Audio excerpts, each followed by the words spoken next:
அண்மை செய்தி. காஷ்மீரின் பகல்காமில் பயங்கரவாதிகள் துப்பாக்கி சூடு.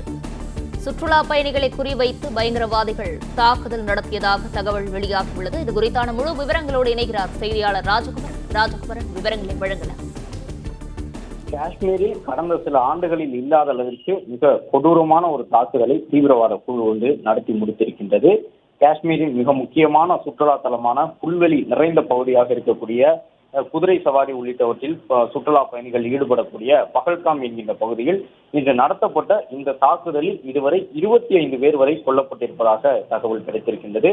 5 பேர் காயத்துடன் உயிருக்கு போராடக்கூடிய அந்த உயிர்காக்கும் சிகிச்சையில் இருப்பதாகவும் சொல்லப்பட்டிருக்கின்றது.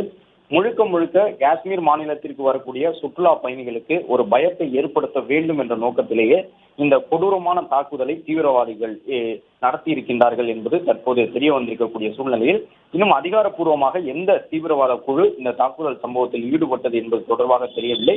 என்றாலும் தற்பொழுது உள்துறை அமைச்சர் அமித்ஷா அவர்கள் காஷ்மீர் விரைந்திருக்கின்றார். அது மட்டுமல்லாமல் இந்தியாவின் பாதுகாப்புத்துறை சார்பாக பல்வேறு ஆலோசனைகள் நடைபெற்றுக் கொண்டிருக்கின்றன. அந்த ஆலோசனை கூட்டத்தில் உள்துறை அமைச்சர் அமித்ஷா உள்ளிட்ட நாட்டின் உளவுத்துறை சார்ந்த அதிகாரிகள், ராணுவத்துறையின் உயர் அதிகாரிகள் உள்ளிட்டவர்கள் பங்கேற்றிருக்கின்றார்கள். பயங்கரவாதிகளின் தாக்குதலுக்கு கடுமையான பதிலடி கொடுக்கப்படும் என்கின்ற தகவலை சவுதி அரேபியாவில் இருக்கக்கூடிய பிரதமர் நரேந்திர மோடி அவர்கள் தெரிவித்திருக்கின்றார். அயல்நாட்டு பயணத்தில் இருக்கக்கூடிய பிரதமர் மோடி இந்த சம்பவம் தொடர்பாக கேள்விப்பட்டவுடன் உடனடியாக உள்துறை அமைச்சர் மற்றும் ராணுவத்தின் உயர் அதிகாரிகளுக்கு சில அறிவுறுத்தல்களை வழங்கியிருக்கின்றார். அதன்படிதான் காஷ்மீருக்கு அமித்ஷா உள்ளிட்டவர்கள் தற்போது விரைந்திருக்கின்றார்கள். பிரதமருடைய உத்தரவை தொடர்ந்து உடனடியாக தனி விமானத்தில் காஷ்மீர் விரைந்திருக்கின்றார் உள்துறை அமைச்சர் அமித்ஷா.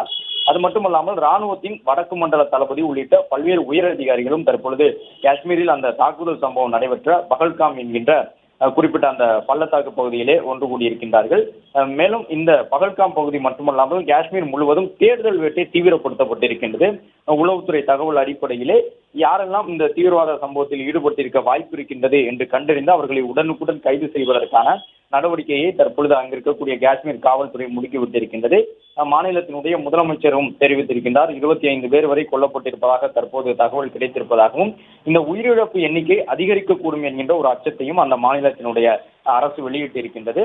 அதே நேரம் தொடர்ந்து தீவிர தேடுதல் வேட்டையை அரசு துறை சார்பில் முடுக்கிவிட்டிருக்கின்றார்கள். தீவிரவாதிகளுக்கு தக்க பதிலடி கொடுப்பதற்கான நடவடிக்கையில் ராணுவத்தினரும் ஈடுபட்டிருக்கின்றார்கள். இன்று இரவுக்குள்ளாக அந்த தீவிரவாத குழு தொடர்பான அடுத்தடுத்த தகவல்கள் கிடைக்கப்பெறும் என்று எதிர்பார்க்கப்படுகின்றது. ஏனென்றால் ஏற்கனவே குறிப்பிட்டபடி இந்த தாக்குதல் சம்பவம் என்பது காஷ்மீர் மாநிலத்தினுடைய அந்த அமைதியை சீர்குலைக்கக்கூடிய ஒரு அயல்நாட்டு சதியாக இருக்கலாம் என்று சொல்லப்படுகின்றது. அதன்படி அந்த தீவிரவாத குழு தொடர்பாக பல்வேறு கட்ட விசாரணைகள் நடைபெற்றுக் கொண்டிருக்கின்றன. சுற்றுலா பயணிகளை குறிவைத்து தாக்கும் பொழுது அந்த தீவிரவாத தாக்குதல் அந்த மாநிலத்தினுடைய வளர்ச்சியை சுற்றுலாத்துறையின் மூலமாக காஷ்மீர் மாநிலம் கடந்த சில ஆண்டுகளாக 2017க்கு பிறகு அமைதியான ஒரு மாநிலமாக காஷ்மீர் இருந்து வருகின்றது. சுற்றுலா பயணிகளின் எண்ணிக்கை தொடர்ந்து அதிகரித்து வருகின்றது. அதை சீர்குலைக்கக்கூடிய ஒரு முயற்சியை தீவிரவாதிகள் செய்திருக்கின்றார்கள் என்ற அடிப்படையிலே ராணுவம் சார்பில் அடுத்த கட்டமாக நடவடிக்கை எடுப்பதற்கான ஆலோசனைகள் நடைபெறுகின்றன. உள்துறை அமைச்சர் அமித்ஷா உள்ளிட்ட மூத்த தலைவர்கள் அங்கு இருக்கின்றார்கள். மூத்த முக்கியமான ராணுவத்துறையின் நிர்வாகிகளுடன் பொறுப்பில் இருக்கக்கூடிய ராணுவ அதிகாரிகளுடன் உயர்மட்ட அளவிலான அந்த ஆலோசனை கூட்டங்கள் நடைபெற்றுக் கொண்டிருக்கின்றன.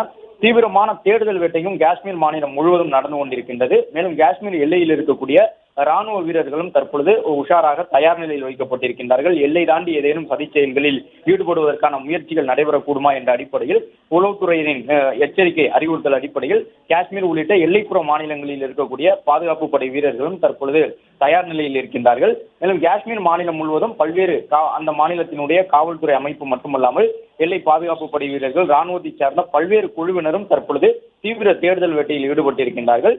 குறிப்பிட்ட அந்த பகல்காம் என்கின்ற பகுதி மட்டுமல்லாமல் அந்த மாவட்டம் முழுவதுமாகவே அங்கிருக்கக்கூடியவர்களுடைய நடமாட்டம் தொடர்பான விவரங்களும் சேகரிக்கப்பட்டு வரக்கூடிய சூழ்நிலையில் 25க்கும் கூடுதலானவர்கள் அந்த துப்பாக்கி சூட்டில் உயிரிழந்திருக்கின்றார்கள் என்பது தற்போது தெரிய வந்திருக்கின்றது. பல்வேறு மாநிலங்களை சார்ந்தவர்கள், கர்நாடகா உள்ளிட்ட இடங்களில் இருந்து சுற்றுலாவிற்கு சென்றவர்கள் அந்த தாக்குதலில் உயிரிழந்திருக்கின்றார்கள். அதிலும் குறிப்பாக காஷ்மீரிலே மிகவும் புகழ்பெற்ற ஒரு சுற்றுலா தலமாக இருக்கக்கூடிய பகுதியாக அதை குறிப்பிடுகின்றார்கள்.